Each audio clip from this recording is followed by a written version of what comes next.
Hi guys, this is Jeff at Slavens Racing. This video is about how to install chain guides.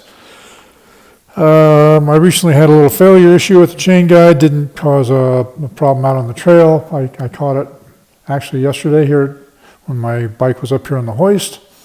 But what happened was this bottom block fell out. You know, the screws fell out and then the bottom block came out. And I'm going to own that because it says in the instructions right here. Use. Let's see if I've got this in here. Well, yep. Okay. Use thread locker on all hardware, all mounting hardware. Well, I didn't. I had thread locker on these two, but I didn't have it on these back bolts here. All right. They say to use blue. Blue will probably get the job done. I'm not a big fan of blue Loctite. I think it's pretty wimpy. I only use it for like 5mm and smaller bolts. Everything 6mm and larger, I use red thread locker. And I really like this. Well, this has got a sticker on it, but it's the Stuck Nuts brand. This is what we carry now.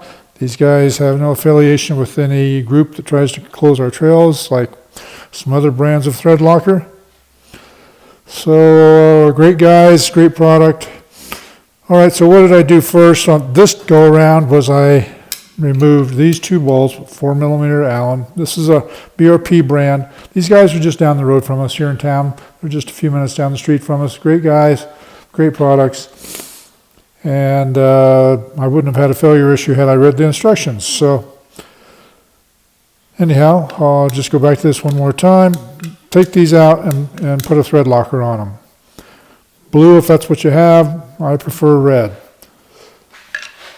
All right, now they told me that they don't Loctite these when they send them out because some guys like to take this block out rather than breaking the chain like I've done here.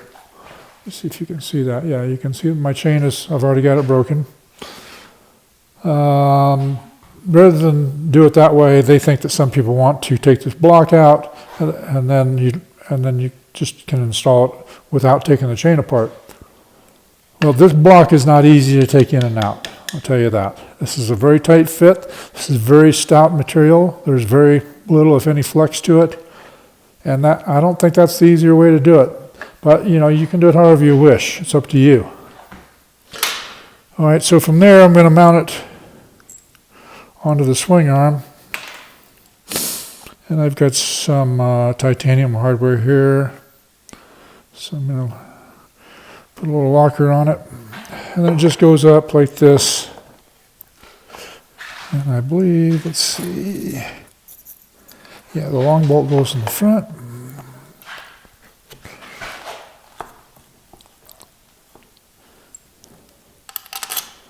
like that. I'm just going to make sure those threads are started. I'm not going to tighten anything here. I'm going to push this up into position. I got locker on that as well.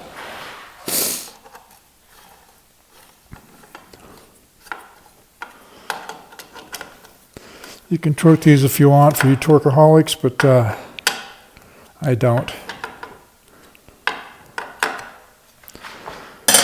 Okay, so from there you just slide the chain through the guide.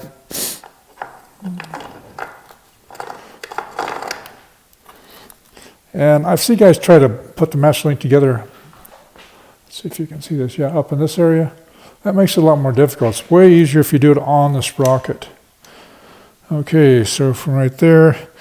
Right now I put a little extra grease on the master link.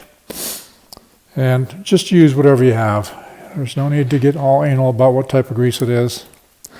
Just stick that in there. Then I'm going to use my Motion Pro tool to press the outer plate back on, put the clip on, wham bam, it's ready to go. If you have this tool, this Motion Pro's tool, this is one of the best tools they make. I've got a lot of Motion Pro tools. I think they make a lot of great tools. And they've got a couple of duds in their lineup, I think, but they've got a big selection of tools, so a couple of duds out of a couple hundred tools is no big deal. Anyhow, this is not one of the duds. This is an excellent product. We've got them at slavensracing.com. I don't know what they cost, but they're very reasonably priced, and if I were you, I'd keep one of these in my toolbox. All right, so I'm going to use that tool, and I'm going to press the plate back on here, and then it's all done, and I'm ready to ride. So the chain guide swaps are pretty easy to do. The stock guides on these 24 KTM models, the mount, they're aluminum. They've got an aluminum frame to them, and they're plastic covered. And that aluminum is soft, and you bang them at all on the side, and it bends the chain guide. And then what happens is it chews up your sprocket and makes a hell of a mess. I kind of basically ruined a brand new sprocket that I just put on with the stock chain guide. So anyhow, guys, I highly recommend you switch your chain guide very early on in your ownership of a 24 model. We've got the BRPs, the TMDs, AXPs. I think we've even got a couple other brands. Anyhow, we've got you covered on guides, bottom line. And actually anything for KTM's, Huskies, gas. If we don't have it, you probably don't need it. I mean, we've got the biggest selection of accessories for all the different KTM models than anybody on the planet. So stop by our store or walk-in store or visit us online at our online store. And if you have any questions, feel free to give us a call. All of my staff members are excellent, and they'll help you out and go above and beyond and take really good care of you.